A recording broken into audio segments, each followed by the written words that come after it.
আসসালামু আলাইকুম প্রিয় দর্শক, আপনারা দেখতেই পারছেন অসহায় বৃদ্ধ ভাই তার ঘরে বসে রয়েছে।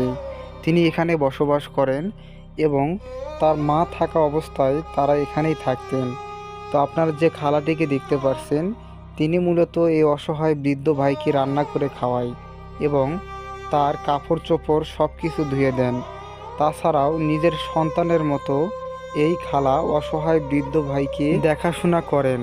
আপনারা সকলেই জানেন এই অসহায় বৃদ্ধ ভাইয়ের এক আল্লাহ ছাড়া তার এই পৃথিবীতে আর আপন বলতে কেউ নেই। তার মা ছিল, তার মা তো বেশ কয়েকদিন আগে ইন্তিকাল করেছেন। তার মায়ের জন্য সকলেই দোয়া করবেন, তার মা যেন জান্নাতের মেহমান হিসেবে আল্লাহ তাআলা তাকে কবুল করেন। তো এই অসহায় বৃদ্ধ ভাইকে ভাত মাখিয়ে দিচ্ছে এই বৃদ্ধ খালা। দেখুন, নিজের সন্তানের মতো তাকে দেখাশোনা করছে, তাকে সব সময় সেবা যত্ন করে যাচ্ছে। এই খালাকে আমরা মাসিক বেতন হিসাবে কিছু টাকা দিয়ে থাকি। তো আপনারা দেখতে পাচ্ছেন এই অসহায় বৃদ্ধ ভাই কিন্তু চোখে দেখে না, কানে শুনতে পায় না এবং নিজের কাজ নিজে করতে পারে না। সে তাকে ভাত মাখিয়ে দিলে সে একাই খেতে পারে। তো অসহায় বৃদ্ধ ভাইয়ের জন্য সকলে দোয়া করবেন এবং তার পাশে সকলেই এগিয়ে আসবেন। বৃদ্ধ ভাইটির জীবনের কষ্টের কথাগুলো শুনলে আপনিও হয়তো কান্না করবেন।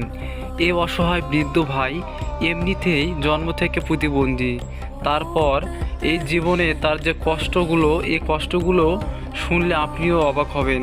সে অন্যের জায়গায়, অন্যের ঘরে, অন্যের দেওয়া সাহায্য নিয়ে সে এতদিন বড় হয়েছেন। তার মা কিন্তু তাকে দেখাশোনা করতেন। তার মা তো আজ পৃথিবী ছেড়ে চলে গিয়েছে। এখন আমরা এই অসহায় বৃদ্ধ ভাইয়ের পাশে থাকবো ইনশাল্লাহ। আমাদের টিম মেম্বাররা আমরা সব সময় সার্বক্ষণিক চেষ্টা করছি তাকে দেখে শুনে রাখার জন্য। আপনারা সকলেই দোয়া করবেন এই অসহায় ভাইয়ের জন্য, তিনি যেন সারাটি জীবন সুস্থভাবে বাঁচতে পারেন। তো আমরা সার্বক্ষণিক থাকবো ইনশাল্লাহ। তো যাই হোক, এই অসহায় বৃদ্ধ ভাই, আমাদের এই খালা এই রান্নাঘরেই কিন্তু রান্না করে দেন। তো আমরা এখানে তাদের থাকার ঘর সহ রান্নার ঘর এবং বাথরুম, টিউবওয়েল সব কিছু করে দিয়েছি।